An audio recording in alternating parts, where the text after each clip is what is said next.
Dear members of the European College of Sports Science, dear colleagues, I'm delighted to present our study here at this virtual 25th Anniversary Congress of the European College of Sports Science. And I'm so happy that we're here together, united, making this event happen in the name of sports science. The study I'm presenting today is based on my PhD dissertation, and it is entitled Artistic Gymnastics Improves Health-Related Biomarkers at Primary School Age.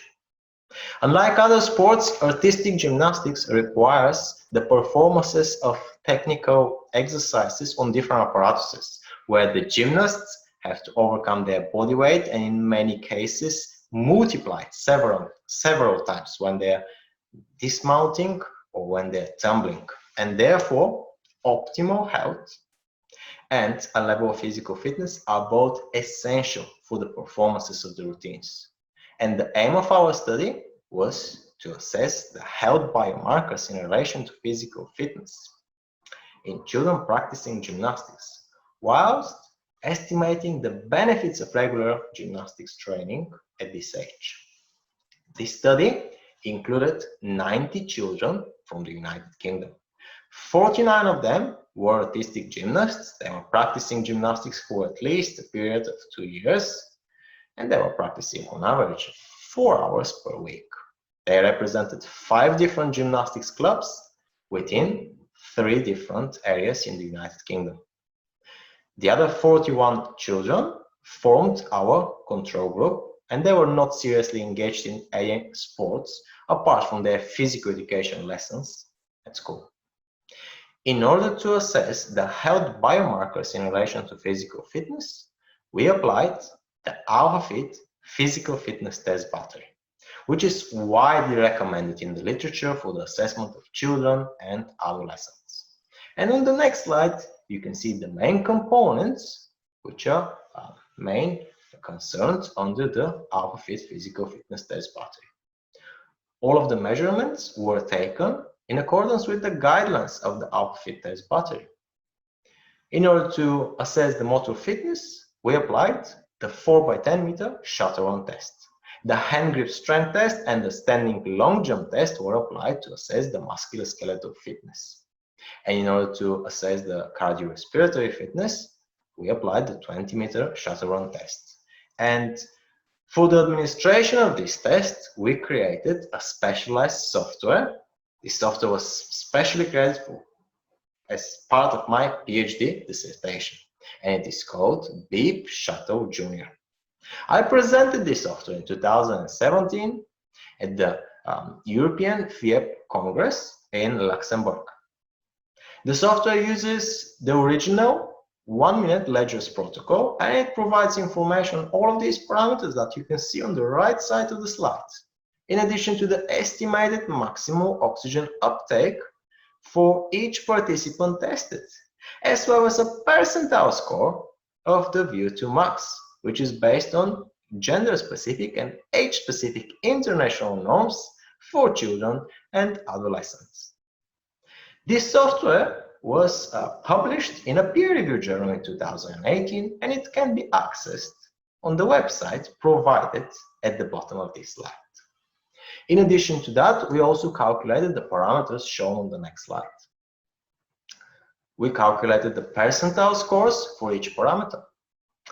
For the height, the weight, and the body mass index, we used WHO ANTHROPOMETRY, which is software provided by the World Health Organization. For the other parameters, we used the published international norms for European children. The statistical analysis were conducted with SPSS statistics software.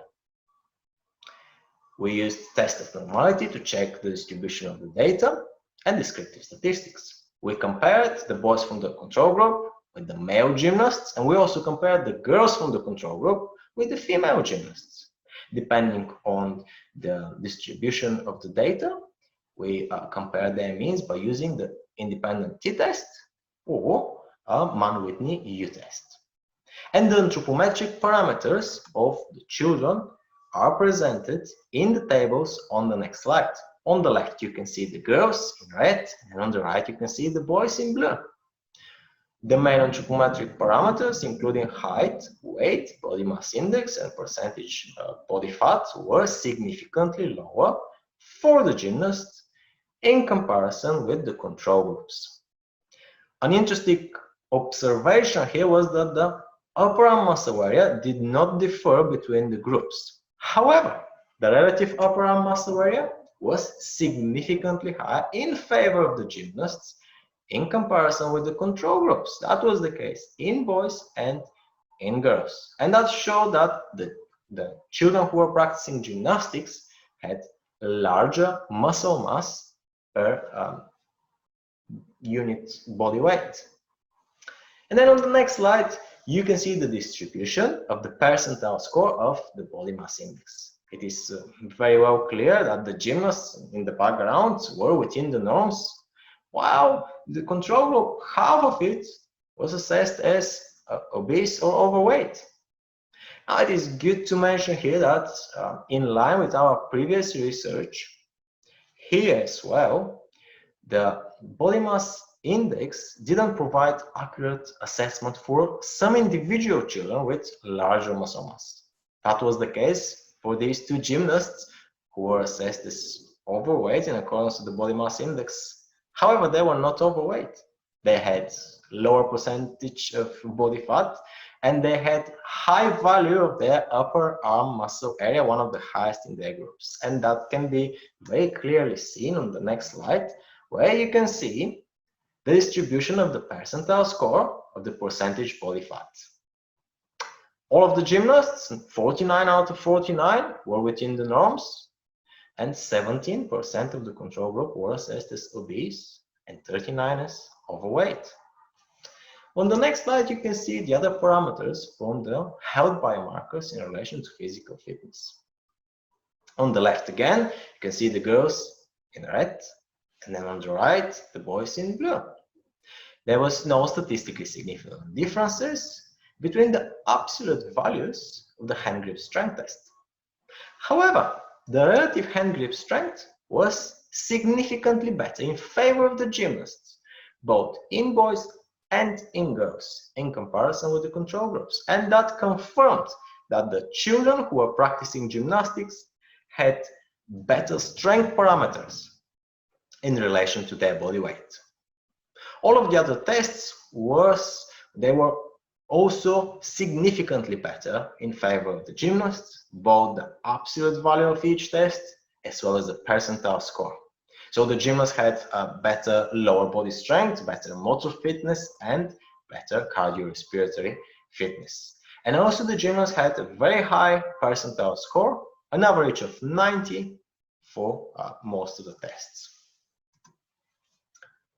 In conclusion, artistic gymnastics in childhood contributes to maintaining a normal body weight and has a positive impact on the health-related biomarkers of physical fitness. Parameters such as percentage body fat, relative upper arm muscle area, relative hand grip strength are essential and should be used as part of the anthropometric assessment for autistic gymnasts. And with this slide, I would like to conclude my presentation, but also I'm completing a big stage of my career by presenting the last part of my PhD study here in front of the international scientific community.